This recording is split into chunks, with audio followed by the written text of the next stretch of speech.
Thinking about eating healthy or changing our eating habits can feel overwhelming. There are so many different resources, articles, social media profiles, family and friends, all claiming different diets and eating patterns are the answer. To add to the confusion, many of these claims actually contradict each other. It's hard to know the right thing to do for ourselves. It doesn't have to be so complicated.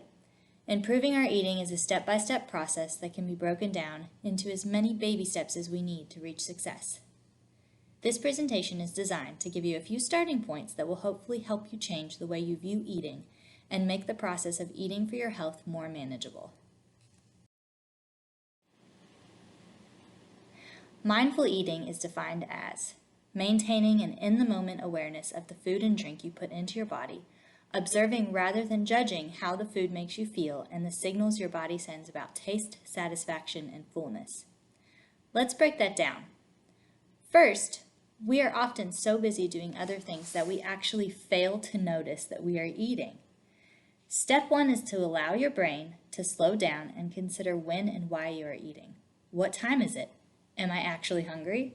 Do I feel bored? What emotions am I experiencing? Have I waited too long to eat and now I feel starved? These are all good questions to ask ourselves before we eat or drink as a way to start being more mindful. After you start asking yourself these questions on a regular basis, you may notice some patterns in your eating. We may realize our relationship with food is inhibiting us from making better choices. For instance, if we eat when we are bored or sad, or if we overeat in social situations, these habits negatively impact our health. Becoming aware of our poor health habits is the first step to changing them.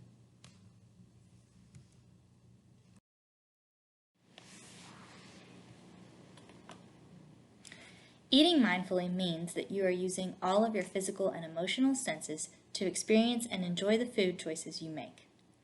This can help us slow down, enjoy the meal, and have a more positive experience with food, which can help us lead to healthier choices. Some things to consider when you sit down to eat. Avoid becoming ravenously hungry. This is part of the steps discussed in the previous slide, but it is important to make sure that we do not go so long between meals and snacks that we have a starved feeling and end up eating everything that's not nailed to the counter. Get in the routine of coming to your meals with a healthy appetite, not so hungry that you eat everything quickly just to fill your stomach. Start with a smaller portion. The more we put on our plates, the more we will end up eating. Limit the size of your portions to a 9-inch dinner plate or less. Appreciate your food. Take a moment to consider the food you are about to eat, what it took to prepare it, and get it in front of you. Spend a second feeling grateful for the food and remember its purpose, providing nourishment so your body can function at an optimal level. While you're eating, simply pay attention. Too often we are distracted by our phones, TVs, or even driving and other activities. Remember, eating is also an activity that deserves your full attention. Think about how the food tastes as you're eating and how you feel during the meal. It is also a good idea to start noticing how your body feels after you're finished eating. Do you feel satisfied? Do you have more energy and focus? Or do you feel sluggish or bloated or ready to take a nap? Taking smaller bites, chewing thoroughly, and setting our utensils down in between bites is a great way to slow down the eating process. When we eat slower, it gives our bodies a chance to start recognizing that we are eating. The faster we eat, the more food we tend to consume. Taking sips of water between bites is another method to help you eat more slowly and increase your water consumption. A good thing to remember is it takes about 15 minutes for your brain to catch up with your body and let you know, hey, I'm full and I don't need any more food right now. Try to remember that before rushing to a second serving.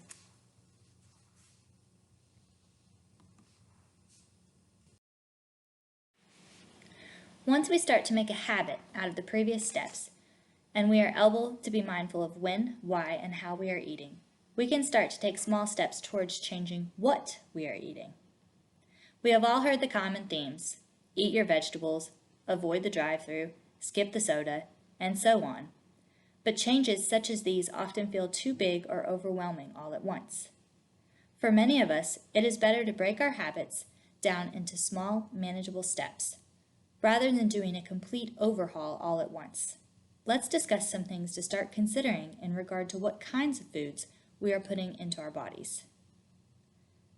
Before a new work week starts, we usually think about our plans for the week, what we have coming up, what we need to prepare for, and what we need to accomplish.